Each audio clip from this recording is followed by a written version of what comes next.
Salut les Mancuniens, j'espère que vous vous portez bien les gars. Enfin, Manchester United a remporté son tout premier match de la saison, 3-2 contre Burnley. Et le moins que l'on puisse dire, c'est que on est encore une fois passé par toutes les émotions. Alors oui les gars, dans cette vidéo, nous allons donc revenir sur le débrief de la première victoire de Ruben Amorim face au promu Burnley. Alors les Mancuniens, avant tout propos, nous allons donc passer en revue la composition que nous a concocté Ruben Amorim, parce que dans les buts, les gars, comme on pouvait s'y attendre, Atlé Bayindir titulaire en dépit de André Onana qui nous a sorti une piètre performance face à Grimsby Town, donc en semaine. Et puis la défense, les gars, Shaw, Deliotte, Lenny Yoro, très franchement une défense qui est vraiment impeccable, même s'il y a eu des erreurs où Burnley a tout de même réussi à marquer 2 buts à Manchester United. Les deux milieux, les gars, c'est Bruno Fernandes et Casemiro. Je pense que ça, c'est clairement le milieu que Ruben Amorim affectionne tant. Et il a de quoi donc s'appuyer dessus parce que sur le banc, c'est très très difficile à pouvoir faire mieux que cette doublette-là, Bruno et puis Casemiro. Les pistons à gauche, c'était donc Diogo Dalot qui nous a sorti un très bon match, les gars. Donc, ce qu'on espère de lui et ce qu'on veut de lui, parce que c'est un joueur sur qui on crie tout le temps dessus. Voilà, donc c'est qu'il soit régulier, qu'il nous sorte des performances, donc comme il a sorti hier. Donc, très belle performance de sa part. De l'autre côté aussi, Amad Diallo, très, très, très virevoltant. Donc, lui et Mbeumo ont vraiment fait du mal aux joueurs de Burnley. Vraiment, ils ont pris le jeu du côté droit à leur compte. Le Camerounais et l'Ivoirien, donc, se sont vraiment mis à un niveau stratosphérique contre le premier Burnley. Et puis, les gars, les trois de l'avant, donc, Matheus Cunha en pointe, Memo sur le côté droit, comme on a donc bien parlé. Et puis, donc, pour accompagner le trio d'attaque, on pouvait retrouver Mason Mount. En plus, les gars, donc, petite parenthèse, voilà, donc, Mason Mount et Matheus Cunha sont tous deux sortis sur blessure. Donc, ce qui est sûr, c'est que pour Matheus Cunha, très probablement, donc, nous sommes là à une période de peut-être 3 mois où celui-ci ne sera pas disponible avec Manchester United. Tout simplement parce que, voilà, donc je pense que c'est une blessure donc au ischio-jambier et c'est fort probable que, voilà, donc, il passe au minimum 6 à 8 semaines sans pour autant rejouer avec Manchester. De l'autre côté, Mason Mount, donc lui aussi, j'espère que ce n'est pas trop grave, mais nul doute que ce soit quand même donc une blessure musculaire et connaissant la fragilité de ce joueur-là, les gars, très très franchement, ça va être donc une perte donc de Ruben Amorim, sachant que c'est un joueur qu'il aime énormément et voilà, il comptait vraiment sur lui. D'ailleurs, lui-même aussi Mason Mount, il sait que sa carrière à Manchester United est vraiment gâchée ou bien ralentie que par des blessures. Mais bon, on espère vraiment qu'ils reviendront le plus rapidement possible. Donc, hormis ces deux points noirs là, parce que c'est ce qui entache, on va dire, la rencontre, du moins donc toute la physionomie de cette rencontre-là. Pourtant, les gars, de manière donc statistique, donc Manchester United sort de là avec plus de 60% de possession de balle. United a clairement dominé Burnley. En ce qui concerne les tirs, Manchester a tiré 26 fois au but contre Burnley. United n'a pu cadrer que 6 tirs. De l'autre côté, Burnley n'avait que 6 tirs et eux, ils ont cadré 3, donc 50% de réussite dans leur tir cadré. D'ailleurs, leur attaquant, c'était vraiment un attaquant qui était très virevoltant parce que s'il n'y avait pas le hors-jeu de Foster, l'attaquant de Burnley, Manchester United se retrouvait à un score peut-être de 2-3 ou bien de 3-3 au score final contre le promu. Et là, je pense que ça devrait encore chauffer. En ce qui concerne donc l'abattage technique, les gars, la tactique, très franchement, la première mi-temps de Manchester United, les gars, c'était sûr et certain, c'est qu'on a vu le Manchester que nous avons donc tous remarqué face à Arsenal, un Manchester conquérant, un Manchester qui est donc physique et un Manchester United qui est vraiment assis tactiquement. Peut-être que de l'autre côté, Burnley n'était pas, on va dire, à la mesure donc de Manchester United. Et aussi, donc les gars, ça fait maintenant 2 matchs, Arsenal et puis Burnley. Le public de Old Trafford soutient énormément les joueurs. C'est quelque chose que on ne voyait pas à Manchester United. Mais là, les gars, les 2 premières journées à Old Trafford, les supporters de Manchester sont derrière leur équipe. Le 12e homme de Manchester est là, car oui, les supporters sur le terrain savent évidemment que ils ont besoin de d'encourager, voilà, donc les joueurs qui sont sur le terrain, parce que ça pourrait bien évidemment avoir son importance tout au long de la saison, mais aussi au classement final de la Première Ligue 2025-2026.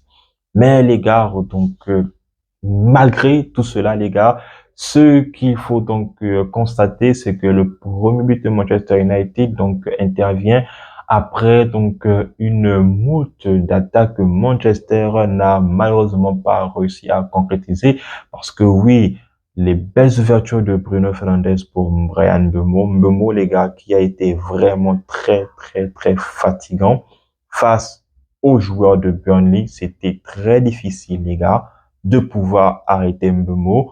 Donc, le contrôle sans toucher de balle, comme lui-même il a dit, quelles sont ses qualités intrinsèques. Et donc, il a dit, c'est sa vision de jeu, c'est son toucher de balle. Donc, le premier contrôle pour lui, ça fait toute la différence. Et là, lors de ses prises de balle, les gars, c'est que sûr et certain, c'est qu'il l'a montré et ça a vraiment permis à dynamiser, donc, non seulement Manchester, mais aussi à effrayer l'équipe d'en face, sachant que son compère, le piston Amad Diallo, lui aussi, a fait vraiment de misère. Les deux pouvaient alterner entre le piston et l'attaquant droit. Donc, très franchement, les gars, on a vraiment aimé le match de ces deux Africains-là, Memo et Amad Diallo. Même si les gars, Amad Diallo a raté presque l'immanquable, mais n'oublions pas aussi, voilà, la grosse course que ce dernier donc a eu à faire maintenant. Est-ce que ce dernier-là pouvait placer le ballon comme il le faut sans pour autant se précipiter, avoir donc un peu plus de lucidité sur la fin de son geste, parce que cette action, les gars, je pense que elle devait directement assommer, voilà, donc les joueurs de Burnley. Mais aussi, les gars, il y a une action aussi, donc en première mi-temps, qui pour moi, elle est vraiment douteuse, c'est bien évidemment le penalty non accordé à Mason Mount face à Kyle Walker. Parce que oui, les gars, pour moi, il y a penalty. Parce que il est vrai que les deux joueurs s'accrochent. Mais une fois que Mount est passé devant, normalement, c'est lui qui est prioritaire face au ballon. Donc, là, il était à quelques mètres de pouvoir soit enclencher un tir ou bien faire une passe à son coéquipier. Malheureusement, l'arbitre du match n'a pas sifflé un penalty pour Manchester United. J'ai trouvé ça un peu injuste de la part de l'arbitre. Limite, je me suis même posé la question de savoir, mais attends, ça se passe ainsi parce que c'est Manchester United. Pourtant, ce genre de faute, voilà, donc c'est sifflé. Et en même temps, le penalty est tout simplement accordé à l'équipe adverse. D'ailleurs, les gars, pour ceux-là qui ont regardé le match de Chelsea, le penalty que Chelsea a eu, très franchement, je ne pense pas que ce soit donc un penalty qui en vaille la peine. Mais bon, il a eu à prendre sa décision. Heureusement, ça ne nous a pas porté préjudice. Mais les nombreuses occasions que Manchester a eues, Manchester pouvait largement plier le match en première mi-temps. Sauf que, les gars, j'avais un mauvais pressentiment, très franchement. Avec donc les occasions ratées de Manchester United, on pouvait donc s'attendre à la révolte de Burnley, parce que en seconde période, 10 minutes plus tard, les gars, donc à la 55e minute, Burnley nous montre carrément les crocs et puis sort enfin donc de sa coquille de promu et joue maintenant à jeu égal avec Manchester United. Et là, tous les tourments repassent encore une fois, parce que oui, les gars, Manchester, quand on est supporter de Manchester United, on a peur lorsque l'équipe nous met un but. Mais heureusement, on a eu la force de caractère qu'il faut, parce que lorsque Burnley égalise, le but, le 1 but partout. Dans la foulée, les gars, 2 minutes plus tard, Bryan Mbeumo sur un bon débordement de qui? Diogo Dalot qui sert parfaitement Bryan Mbeumo. Donc, ça lui fait 2 buts en 2 matchs consécutifs. Donc là, ça va vraiment lui faire engranger de la confiance et c'est forcément bien, non seulement pour lui, mais aussi pour Manchester United. Donc, comme lui-même il a si bien dit, la victoire n'est pas seulement pour le manager, elle est aussi pour les joueurs, mais aussi elle est aussi pour les supporters. Donc, oui, la trêve va faire du bien à tous les joueurs de Manchester United. Mais là, les gars, ce n'est pas fini parce que pendant qu'on se dit que voilà, Manchester United va essayer d'appuyer le coup, mais non, Manchester fait du Manchester. Manchester rate d'abord l'égalisation par un but, limite où le hors-jeu est passé, donc je veux dire un chouïard, les gars, parce que heureusement que la technologie là, donc elle est vraiment, vraiment bien cadrée parce que ce qui est sûr, c'est que moi, je voyais bien que c'était un inside. Je ne voyais pas un offside, les gars. Mais bon, heureusement pour nous, Manchester United reste sur un de 1. Mais, comme je dis, les gars, la défense a été bonne. Shaw, Delirte, Yoro, ils ont été très bons, les gars. Je pense que tous les trois, les gars, ils ont fait une très belle performance. Donc, Delirte, ça fait les 3 matchs qu'il joue. Il est vraiment impeccable sur tous ces matchs. Yoro, c'est pareil. Et là, c'est Shaw qui a vraiment élevé le niveau. J'ai trouvé Shaw vraiment, vraiment intéressant. Mais bon, il y a eu des failles et c'est la raison pour laquelle Manchester United a tout de même encaissé le second but. Donc, on repense bien évidemment à toutes les occasions ratées de la première mi-temps, Manchester United. Surtout le gros raté de Amad Diallo. Surtout les actions de Bryan Mbeumo. Donc là, on se pose vraiment de questions, les gars. Heureusement, le sauveur, voilà, donc de Manchester, c'est qui? Bruno Fernandes. Encore une fois, Bruno Fernandes, homme du match. Bruno Fernandes, donc qui a sorti son équipe donc de l'eau, de la misère. Et là, Bruno Fernandes, donc lui, il fait encore taire les critiques parce que oui, aussi bien on veut qu'il ne soit plus à Manchester United, aussi bien on veut qu'il soit Manchester United. Le penalty de la victoire était donc pour lui un penalty obtenu par qui? Amad Diallo. Et là encore, l'arbitre n'a pas sifflé penalty au premier coup. Il a donc fallu attendre l'intervention de la VAR pour que l'arbitre accorde enfin le penalty à Manchester United. Bruno Fernandes, en tant que bon capitaine qu'il est, cette fois-ci, n'a pas fait comme Fulham. Cette fois-ci, il a mis le ballon où il faut. Dubravka, les gars, il est venu faire une saison seulement à Manchester, mais je pense qu'il a vraiment étudié les joueurs de Manchester parce que ce qu'il a donc fait, bah, peut-être pas Momo qu'il a côtoyé à Manchester, mais il a forcément écœuré les attaquants de Manchester. Donc, heureusement, il y a eu un compte 5 ans, voilà. Heureusement, il y a eu un penalty, heureusement, il y a eu le but de justesse de Bryan Mbeumo.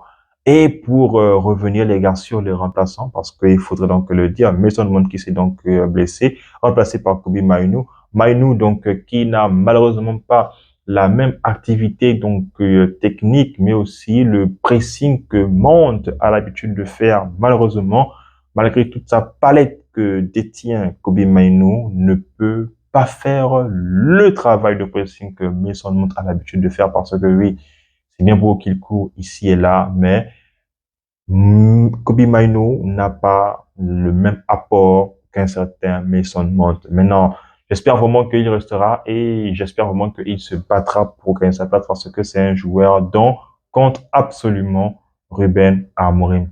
Je n'ai pas aussi aimé, les gars, la rentrée de Joshua Zirkzee. Les gars, très franchement, je l'ai trouvé nonchalant. Lui aussi, il a un but qu'il a raté parce que je me demandais, bon, comment il faisait donc pour rater ça.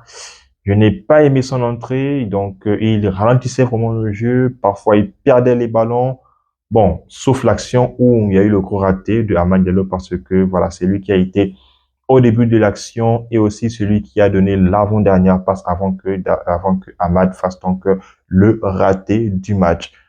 Ensuite, il y a encore qui? Sesko. La rentrée de Sesko, les gars. Bon, je ne sais pas pour vous, Mais pour moi, lorsque Matheus Cunha s'est blessé, je me disais immédiatement que c'était Benjamin Sesko qui allait rentrer afin de remplacer l'attaquant brésilien. Sauf que les gars, non. C'est donc Zirkzee qui est rentré, mais Zirkzee, comme je dis, n'a pas fait un très bon match.